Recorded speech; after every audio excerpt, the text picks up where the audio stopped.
Il y a plusieurs gaz à effet de serre dans l'atmosphère. Il y a la vapeur d'eau et il y a aussi des gaz à effet de serre dont l'augmentation est liée aux activités anthropiques.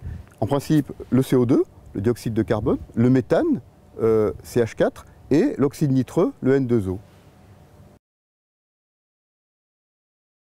À tout moment dans le passé, dans l'histoire de la Terre, quand il y a eu plus de CO2 dans l'atmosphère, le climat a toujours été plus chaud.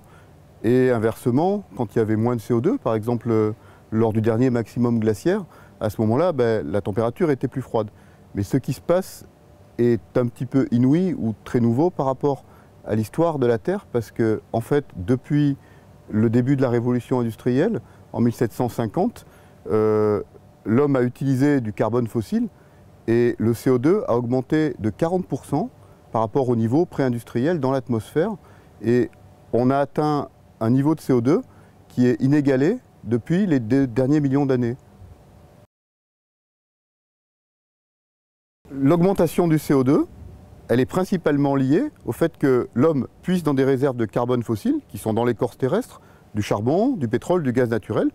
On brûle ce carbone pour produire de l'énergie, et ça émet du CO2, une molécule qui contient du carbone, un petit peu de méthane également, qui s'accumule dans l'atmosphère, qui augmente l'effet de serre de notre planète et qui va réchauffer le climat. Et ce qu'on sait aussi, c'est que en fait, seulement la moitié des émissions restent dans l'atmosphère en moyenne chaque année. Ça veut dire que comme notre planète est une planète vivante, elle a un cycle du carbone, l'autre moitié, eh bien, elle va être restockée, repompée dans des réservoirs naturels qui sont la végétation sur les continents et les océans. Cette fraction des émissions de carbone fossile qui rentrent dans l'océan, elle va d'abord entrer dans la couche de surface et puis ensuite elle va envahir progressivement l'océan profond. Et comme le CO2 est un acide faible, elle va aussi acidifier l'océan. Acidifier, ça veut dire que le pH va diminuer. Ça, c'est inexorable. Plus il y a de carbone, plus le pH va diminuer au cours du siècle prochain.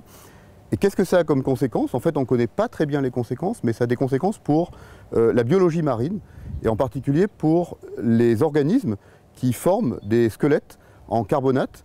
Et ça va conduire probablement à la disparition de certaines espèces d'algues qui, aujourd'hui, ont besoin d'un océan qui est relativement peu acide pour pouvoir survivre.